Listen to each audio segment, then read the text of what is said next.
Hello aspirants, स्वागत है आपका हमारी सेल्फ पेस सीरीज में एटर्नल आईएएस में। So without wasting your precious time, as I have said already, आपका टाइम बहुत इम्पॉर्टेंट है क्योंकि आप एक एस्पिरेंट है और आपके लिए एक एक minute for the time management is very very important. So हम स्टार्ट करते हैं। हमारा लेक्चर है DPSP, directive principle of state policy. देखो, डीपीएसपी को सिंपल वर्ड्स में अगर मैं आपको बताऊं, नॉट वेरी फैंसी, ज़्यादा मक्खन मलाई ना लगा के, एकदम सिंपल वर्ड्स में अगर आपको बताऊं तो डीपीएसपी क्या है, वो मॉरल है, वो वैल्यूज़ हैं। जब एक स्टेट अपनी पॉलिसीज़ वगैरह डिफाइन करता है, आगे जाके अपने स्कीम्स निकालता है, तो उस वैल्यूज़ को अपने दिमाग में लगा के चले। फॉर एग्जाम्पल, मान लो आपके वैल्यूज़ आपको घर में सिखाए जाते हैं कि एल्डर्स की रिस्पेक्ट करनी है, राइट। अब आप आगे जाके कोई भी पार्टी ऑर्गेनाइज करते हैं, मान लो आपकी बर्थडे पार्टी ऑर्गेनाइज करते हैं, तो आपके अंदर वो वैल्यूज़ फीड है कि मुझे एल्डर्स की इज्जत करनी है। तो आप क्या करोगे, ऑटोमेटिकली आपकी जो पार्टी ऑर्गेनाइज है, तो उसमें अगर आप बोलोगे अरे I want add liquor, I want add some dance, तो आप ऑलरेडी आपके दिमाग में फीड है कि एल्डर्स की रिस्पेक्ट ज़रूरी है, एल्डर्स आ रहे हैं पार्टी के अंदर, तो आप ऑलरेडी जो आपकी जो पार्टी है उसको क्या करोगे, एकदम एल्डर फ्रेंडली बना दोगे, ठीक है। उसमें आप क्या करोगे, इस तरीके का इन्फ्लुएंस करोगे कि एल्डर कंफर्टेबल है, क्योंकि एल्डर की इज्जत ज़रूरी है। वैसे ही स्टेट का भी यही चीज़ है कि स्टेट अगर कोई भी पार्टी कर रही है आपकी तरह, ठीक है, कोई भी वो पॉलिसीज ला रही है, कोई भी एक्ट ला रही है, तो उसके दिमाग में वैल्यूज फीड अप रहे, उसी को हम क्या कहते हैं, डीपीएसपी। वो वैल्यूज जिसके लिए इंडिया के फॉरफादर्स ने लड़ाई करी, और हम वो वैल्यूज हमारे दिमाग में लेके चले जब भी हम कोई भी पॉलिसीज बनाएं, तो उसको हम डीपीएसपी कहते हैं, ठीक है। उसी को हम वेरी क्रिस्प फॉर्म में पढ़ेंगे। denotes the ideal that the state should keep in mind while formulating policies। दिमाग के अंदर रमेश को दिमाग में ये दिया गया है कि उसके लिए क्या है, एल्डर्स बहुत इंपॉर्टेंट है, तो इसलिए वो उसी आइडियोलॉजी के हिसाब से अपने आगे आने वाली चीज़ें प्लान आउट करता है, उसकी पॉलिसीज प्लान आउट करता है। वैसे ही इंडिया की जो माइंड के अंदर जो भी उसके अंदर आइडल्स हैं, तो उसको माइंड में रख के वो अपनी फॉर्मुलेट करता है policies. Concept of A welfare state, और इसका मेन कॉन्सेप्ट क्या है, वेलफेयर स्टेट, सबका साथ सबका विकास, ठीक है। Non justiciable, not enforceable by law. देखो, अब ये वैल्यूज हैं, इसके अंदर हम ये नहीं डाल सकते कि वो लॉ से एनफोर्स होगा, अगर आपने तो वैल्यू करी नहीं, वो आगे मान लो कि रमेश के बर्थडे पे एल्डर्स आ गए, उन्होंने बोला अरे आपने हम तो आए थे, आपने तो आपके पार्टी में आपने तो लिकर भी ऐड कर ली है, अब तो आपके ऊपर हम कोर्ट केस करेंगे। नो, वो वैल्यूज है, वो बिलीफ है, आप उस पर लॉ इम्प्लाई नहीं कर सकते, ठीक है। क्लासिफिकेशन, अब कितने टाइप के प्रिंसिपल्स होते हैं, एक है अपना सोशलिस्टिक, गांधीयन और liberal intellectual principle. Socialistic principle जो हमारे सोसाइटी में पहले से एनग्रेव्ड है। First, equitable distribution of resources, कोई भी रिसोर्सेज है उसको इक्विटेबल डिस्ट्रीब्यूट करना। ऐसा नहीं है कि आप प्रिविलेज क्लास हो तो आपको 80% मिल रहा है, बाकी के जो मिडिल और पुअर है उनको 20% मिल रहा है। वैसे हो तो इकोनॉमी में यही रहा है, बट ये अगर कोई भी पॉलिसी अगर बनाता है गवर्नमेंट, तो उसको ये इंश्योर करना है कि वो इक्विटेबल डिस्ट्रीब्यूशन ऑफ रिसोर्सेज करें। नेक्स्ट, इक्वल पे, ऐसा नहीं है कि यू आर ए बॉय और यू आर ए गर्ल तो आपको अलग अलग पे मिले, ठीक है। इक्वल पे फॉर एवरीवन, ठीक है। Free legal aid to poor, देखो अब इसमें बिलीफ है कि पुअर लोगों को अपलिफ्ट करना है, तो उनको हम क्या करेंगे, अगर वो उनको लीगल कोई भी काम है तो उनको फ्री लीगल एड कर देंगे। इसमें नालसा है, पढ़ेंगे आगे जाके, है ना। नालसा प्रोवाइड करता है free legal aid to poor, ठीक है। Raise nutrition standard of people, obviously nutrition is very important for working of the body. Today I am feeling very very thirsty, and पानी भी एक तरीके से आपके बॉडी के लिए न्यूट्रिशन है, ठीक है, मिनरल्स हैं जो आपको चाहिए। तो उसके लिए ये कोई भी अगर पॉलिसी बनाते हैं, गवर्नमेंट कोई भी पॉलिसी बनाती है चाइल्ड के लिए, वुमेन के लिए, न्यूट्रिशन के लिए, प्रेग्नेंट वुमेन्स आ गई और पुअर चिल्ड्रंस आ गए हैं, स्कूल मील्स आ गए, मिड डे मील्स आ गए, तो उसमें उनको न्यूट्रिशन स्टैंडर्ड अप ही करना है, ठीक है। नेक्स्ट, गांधीयन प्रिंसिपल, हमारे जो गांधी जी थे वो बहुत बिलीव करते थे इन प्रिंसिपल्स के ऊपर, बहुत ज़्यादा। वो तो थे ही कि भाई हमें वेलफेयर करना, हमें वेलफेयर स्टेट बना, तो उनकी क्या आइडियोलॉजी थी। ऑर्गेनाइज विलेज पंचायत वो हो चुका है, प्रमोट कॉटेज इंडस्ट्री। आप देखो जितने भी गवर्नमेंट अंडर प्रोग्राम्स होते हैं मेनली वो कॉटेज इंडस्ट्री को आजकल बहुत प्रमोट करने लगे हैं। अगर आप कोई भी ऐसे मेले में जाते हो ना जो स्टेट ऑर्गेनाइज करवाता है, राजस्थान का मेला है खादी भंडार लाइक दैट, तो वहाँ पे आप देखना बहुत ज़्यादा इसको प्रमोट कर रहे हैं।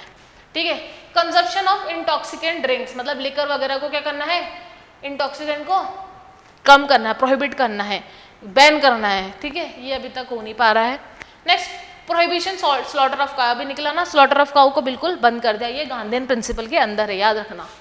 नेक्स्ट, लिबरल इंटेलेक्चुअल प्रिंसिपल, जिसके अंदर आपको इंटेलेक्चुअल दिख रहा है जो अपने आज मॉडर्न टाइम्स के हिसाब से बहुत नीडी है। Uniform civil code, modern agriculture, safeguard environment, promote international peace. Uniform civil code मतलब क्या है, सबके लिए लॉ एक जैसा है, चाहे वो कोई सी भी कास्ट से बिलोंग करता हो। जैसे कि अभी मुस्लिम सिविल लॉ अलग है और हिंदू सिविल लॉ अलग है, उन सबको एक करना, we Indians having the same.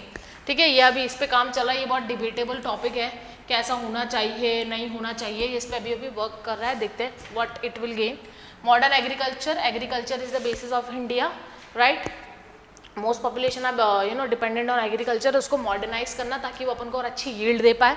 Safe guard environment, environment protection, promote international peace, हमारे जो इंटरनेशनल रिलेशन है उनको स्ट्रॉन्ग होल्ड करना और इंटरनेशनल पीस प्रमोट करना, वॉर नहीं। ठीक है, अब देखो इसमें डीपीएसपी से रिलेटेड कुछ अमेंडमेंट्स है वो देखते हैं जो इंपॉर्टेंट है। एडेड 4 मोर डीएसपी, 42nd अमेंडमेंट हुआ, उसमें हमने 4 डीपीएसपी इसके अंदर ऐड करे।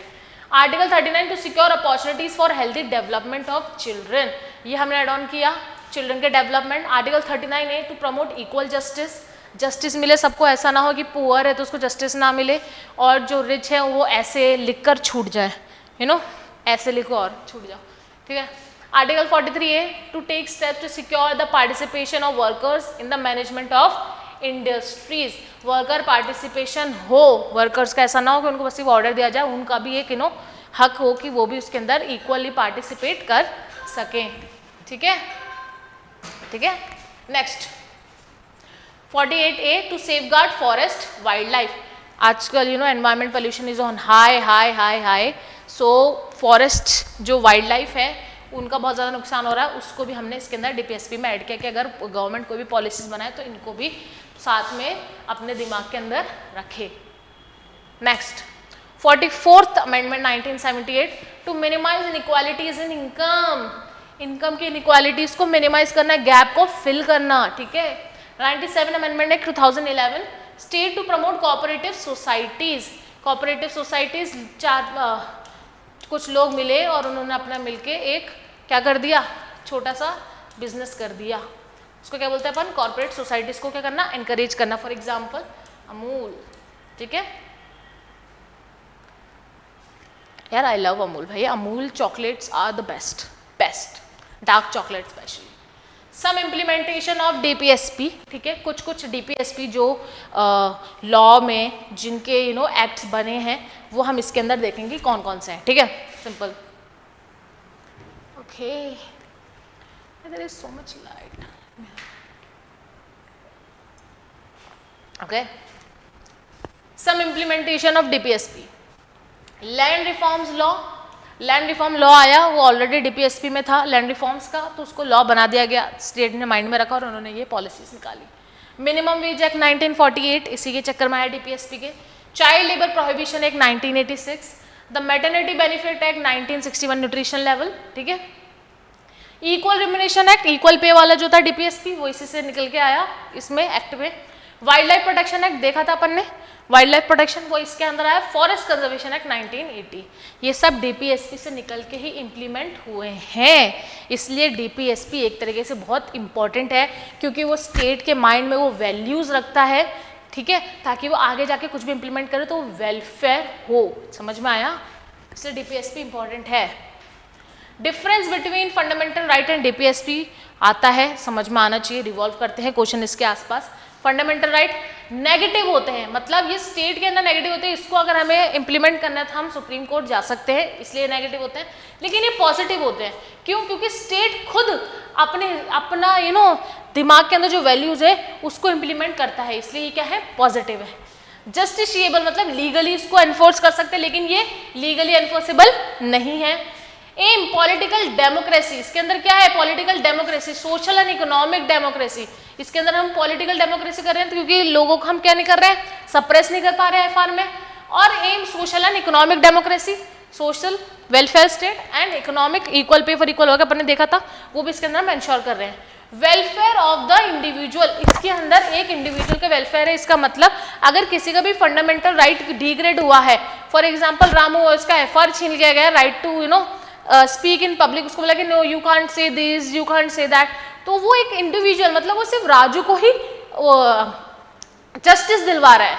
लेकिन इसके अंदर क्या है? Welfare of the community. कैसे वेलफेयर ऑफ द कम्युनिटी? अगर आप इसमें देखें, ये देखो इक्वल रिम्यूनरेशन एक्ट है, मान लो ये है, मतलब सबको इक्वल पे मिलेगा और इसका मिलेगा, तो ये थोड़ी इसमें लिखा होगा कि सिर्फ राजू को मिलेगा, नो, इसके अंदर अब सब इक्वल रिप्रेजेंटेशन हो गई है। समझ में आ गया?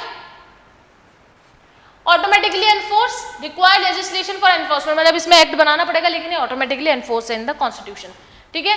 इशू ऑफ रिट, यस, इसमें सुप्रीम कोर्ट इशू कर सकता है रिट्स, पावर है सुप्रीम कोर्ट के अंदर, can not issue writs. These are the basic differences between FR and DPSP. ठीक है, पढ़ लेना प्लीज।